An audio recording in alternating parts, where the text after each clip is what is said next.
Hello everyone, welcome to my YouTube channel. Himachal Pradesh में पिछले कुछ सालों में आपने लगातार आउटसोर्स भर्ती के बारे में सुना होगा और अभी आउटसोर्स भर्ती पे कोर्ट केस है, उसके बारे में भी आपको जानकारी होगी। तो यहाँ पे हम बात करने वाले हैं कि आउटसोर्स भर्ती से सरकार को क्या फ़ायदा होता है। सबसे पहले मैं आपको बता दूं कि आउटसोर्स भर्ती क्या होती है। यहाँ पे क्या होता है कि डिपार्टमेंट में किसी भी पोस्ट की वैकेंसी हो सकती है, सरकार उसको अप्रूव करती है कि ये रिक्रूटमेंट जो है आउटसोर्स बेसिस पे होनी चाहिए। डिपार्टमेंट की तरफ से वो वैकेंसी जाती है एचपीएससी डीसी के पास, जो कि हिमाचल में इस टाइम पे मैक्सिमम आउटसोर्स रिक्रूटमेंट उनके थ्रू हो रही है। वो क्या करते हैं, इस काम को आगे एक प्राइवेट कंपनी को दे देते हैं, जहाँ पे प्राइवेट कंपनी ही आउटसोर्स एम्प्लॉयज़ को मैनेज करेगी। आउटसोर्स जॉब कभी भी परमानेंट नहीं होती है, ये प्रोजेक्ट बेस हो सकती है, फिक्स टर्म बेसिस पे ये जॉब हो सकती है। और यहाँ पे एक चीज़ मैं आपको बता दूं कि जो पैरा वर्कर्स की मतलब रिक्रूटमेंट है, ये नेशनल हेल्थ मिशन की रिक्रूटमेंट है या जिला परिषद कैडर में, वो यहाँ से बिल्कुल डिफरेंट है। उसको मैं आपके जो है वो आगे समझाऊंगा वो किस तरह से अलग है। तो कुछ इस तरह से आउटसोर्स रिक्रूटमेंट होती है।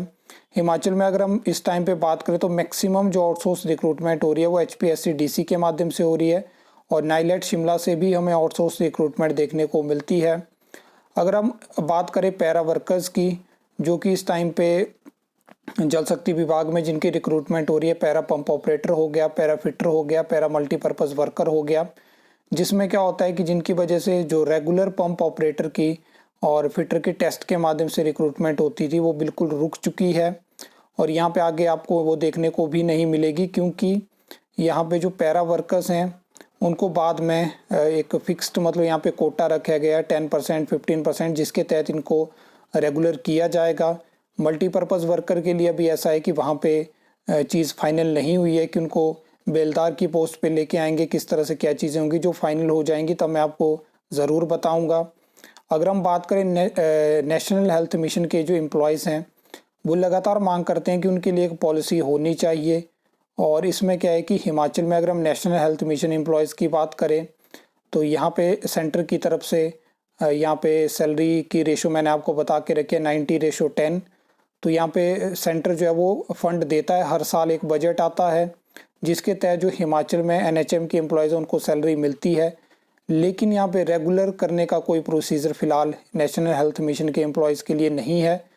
और इसमें पहले क्या होता था कि कॉन्ट्रैक्ट बेसिस पे जो है यहाँ पे रिक्रूटमेंट होती थी, लेकिन हिमाचल में कांग्रेस सरकार ने आउटसोर्स बेसिस पे रिक्रूटमेंट शुरू करी, जहाँ पे क्या हो रहा है कि बीच में कंपनीज़ को इंक्लूड करा गया जो कि मैनेज करेगी अब जो नेशनल हेल्थ मिशन के लिए एम्प्लॉयज़ हिमाचल प्रदेश में रिक्रूट करे जा रहे हैं। और इसमें एक कमीशन रहता है, तो कंपनी अपना कमीशन काटेगी, फिर आपको आगे सैलरी मिलेगी।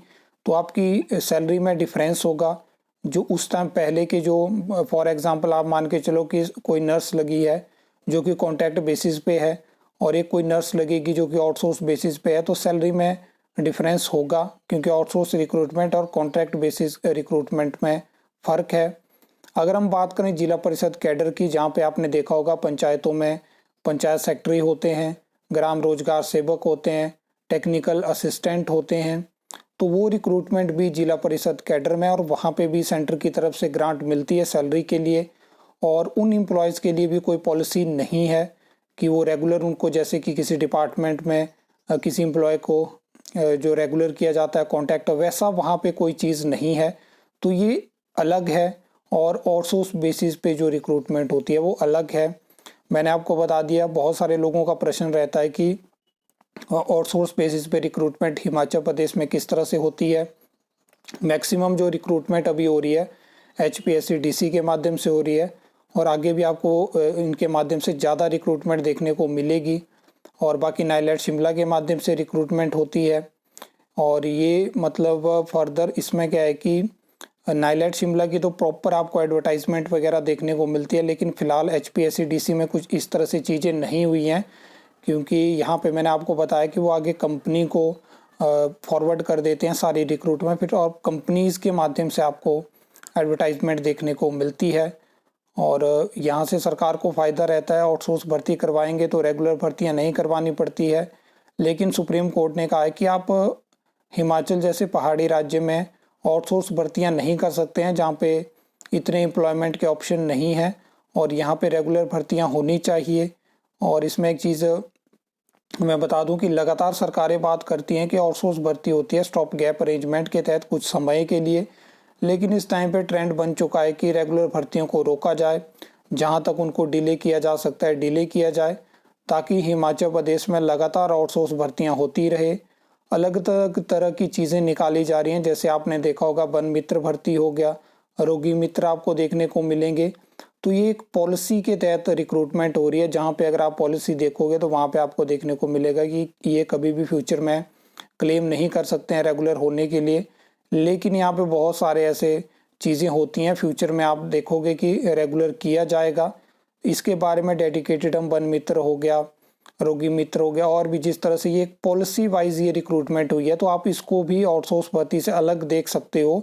ये वैसी रिक्रूटमेंट नहीं है, ये एक डिफरेंट रिक्रूटमेंट है, जहाँ पे किसी स्पेसिफिक पोस्ट के तहत हिमाचल में रिक्रूटमेंट होती है और उसमें एक पॉलिसी प्रॉपर बनती है पहले, तब जाके वो रिक्रूटमेंट होती है। तो वो चीज़ मैं आपको वहाँ पे समझाऊंगा।